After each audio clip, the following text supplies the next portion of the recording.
ఏది అయినా రుచి ఆచి చికెన్ మసాలా. ఆచి చికెన్ మసాలా. తెలంగాణలో రైతు డిస్కంపై ఈఆర్సీ ముందు బీఆర్ఎస్ వాదనలు వినిపించింది. రైతులను చీకట్లోకి నెట్టివేసే డిస్కం ఇది అన్నారు మాజీ మంత్రి జగదీష్ రెడ్డి. ప్రైవేటీకరణ కోసమే మూడో డిస్కం ప్రతిపాదన అని ఆరోపించారు. కొత్త రైతు డిస్కంను తాము తీవ్రంగా వ్యతిరేకిస్తున్నామని చెప్పారు. రైతులను కరెంటు దొంగల్లా అధికారులు చిత్రీకరిస్తున్నారని ఇది కరెక్ట్ కాదన్నారు. ఈఆర్సీ అనుమతి లేకుండా డిస్కం ఎలా ప్రారంభిస్తారని జగదీష్ రెడ్డి ప్రశ్నించారు. ఇది కేవలం ఒక చీకటి ఒప్పందాలతోని ఈ సబ్సిడీలను ఖతం చేయాలి. ప్రత్యేకించి రైతులకు ఏదైతే ఉచితంగా ఇస్తున్నామో దీని నుంచి తప్పించుకోవాలన్న ఉద్దేశంతో వాస్తవానికి ఏదైతే పేమెంట్స్ వస్తాయో రెగ్యులర్గా వసూలు ఏదైతే జరుగుతాయో ఆ కనెక్షన్లన్నీ వేరు చేసి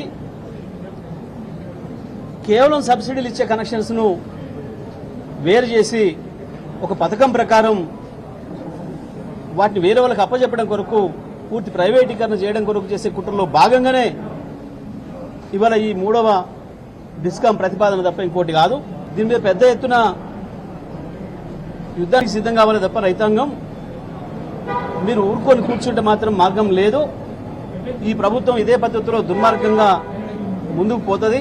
ఇంకొకటి కూడా దీని ద్వారా రైతాంగం ప్రధానంగా తెలుసుకోవాల్సింది, మీకు ఇప్పుడున్న లైన్మెన్లు అందరూ పోతారు, కేవలం మండలానికి ఒక్కరు లేదా ఇద్దరు, పెద్ద మండలం అయితే ఇద్దరు, చిన్న మండలం అయితే ఒకరే లైన్మెన్ ఉంటాడు. మొత్తం ఒక్కొక్క ఆయన కింద 600-700 ట్రాన్స్ఫార్మర్లు, దాదాపు వేలాది రైతులు కనెక్షన్లు ఉంటాయి. మరి ఒక్కొక్క లైన్మెన్ ఏ ఊరికి రావాలి, ఎవరు ఫోన్ చేస్తే రావాలి, పవర్ పోతే. ఇంకొకటి మీ సబ్ స్టేషన్ దగ్గర పోవడానికి వీల్లేదుగా. ఇప్పటి నుంచి రైతులు ట్రాన్స్ఫార్మర్ వరకే మన పరిధి తప్ప ఇక సబ్ స్టేషన్లన్నీ వేరే వాళ్ళకి పోతున్నాయి. గతంలోనే ఈ ముఖ్యమంత్రి అసెంబ్లీలో మాట్లాడినట్టు తండ్రి చచ్చిపోతే నీళ్లు పెట్టుకోవడానికి కూడా కరెంట్ లేకపోతే నేను ఏఈకి ఫోన్ చేసి డీఈకి ఫోన్ చేసి నేను కరెంట్ తెచ్చుకున్నా స్నానం చేయడానికి అని చెప్పి చెప్పిండు. ఇప్పుడు అవకాశం కూడా లేదు, ఇప్పుడు వాళ్ళ నాయన సరే పాపం చచ్చిపోయింది, కానీ బతుకుంటే వాళ్ళ నాయన చచ్చిపోతే ఇప్పుడు మళ్ళా నీళ్ళు ఇవ్వమని చెప్పి అడగడానికి డీని అడగడానికి కూడా లేదు. ఇప్పుడు అటువంటి దుర్మార్గమైన చట్టాన్ని తీసుకొస్తున్నాడు ఇవాళ ఈ డిస్కం అనేది, రైతు డిస్కం అనేది. ఇది రైతులకు ఉరివేసే డిస్కం తప్ప ఇంకోటి కాదు.